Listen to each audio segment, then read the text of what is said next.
क्या आप अपने सपनों का घर तलाश रहे हैं? श्री बालाजी टावर बैंसला बिल्डकॉन द्वारा प्रस्तुत एक प्रीमियम, गवर्नमेंट अप्रूव्ड और रेरा रजिस्टर्ड रेसिडेंशियल प्रोजेक्ट, जहां शानदार लोकेशन, बेहतरीन सुविधाएं और हर दिन प्रकृति का खूबसूरत नज़ारा आपका इंतजार करता है। नेरल रेलवे स्टेशन से सिर्फ 5 मिनट की वॉकिंग दूरी पर। हर सुबह अपनी बालकनी से देखें खूबसूरत माथेरान का मनमोहक व्यू और खुली हवा का आनंद लें। यहाँ मिलती हैं मॉडर्न एलिवेशंस, विशाल terrace club house, grand gathering hall, सुंदर गजीबो, सोलर सिस्टम और बहुत कुछ। 24 घंटे पानी की सुविधा, सीसीटीवी सुरक्षा और पास में स्कूल एवं अस्पताल। आज ही श्री बालाजी टावर में अपने सपनों का घर बुक करें। अभी कॉल करें 93245213 पर और अपनी साइट विजिट बुक करें। कर्जत तालुक्यातील नेरळ जवळील प्रसिद्ध पेप किल्ला विकटगड येथे ट्रेकिंगसाठी आलेल्या एका पर्यटकाच्या पायावर महाकाय दगड कोसळल्याने काही काळ तणावाचे वातावरण निर्माण झाले।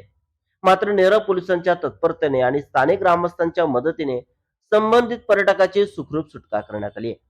ठाणे येथील 7 जणांचा ट्रेकिंग ग्रुप रविवारी आज सकाळी पेप किल्ल्यावर फिरण्यासाठी आला होता। दुपारी 12:30 वाजण्याच्या सुमारास ट्रेकिंग करत असताना रोहन जिनोरस कदम वय 25 वर्षीय राहणार ठाणे याच्या पायावर अचानक मोठा दगड कोसळला। दगडाचे वजन अधिक असल्याने त्याचा पाय त्याखाली अडकून पडला आणि त्याला हालचाल करता येत नव्हती। त्यामुळे त्यांच्या सहकार्याने तातडीने नेरळ पोलिसांकडे मदतीची मागणी केली। घटनेची माहिती मिळताच नेरळ पोलीस ठाण्याचे पोलीस अधिकारी राहुल वरोटे यांनी तात्काळ बचाव पथक घटनास्थळी रवाना केले।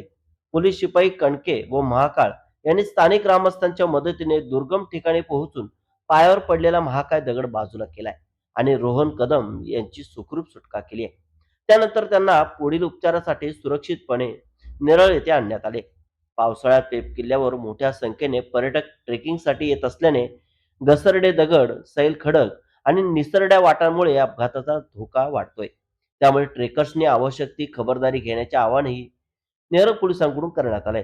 दरम्यान वेळेवर घटनास्थळी पोहोचून जीव धोक्यात घालून केलेल्या या मदत कार्यासाठी पोलीस अधिकारी राहुल वरोटे, पोलीस कणके, पोलीस हवालदार महाकाळ तसेच स्थानिक ग्रामस्थांचे सर्वत्र कौतुक होत आहे।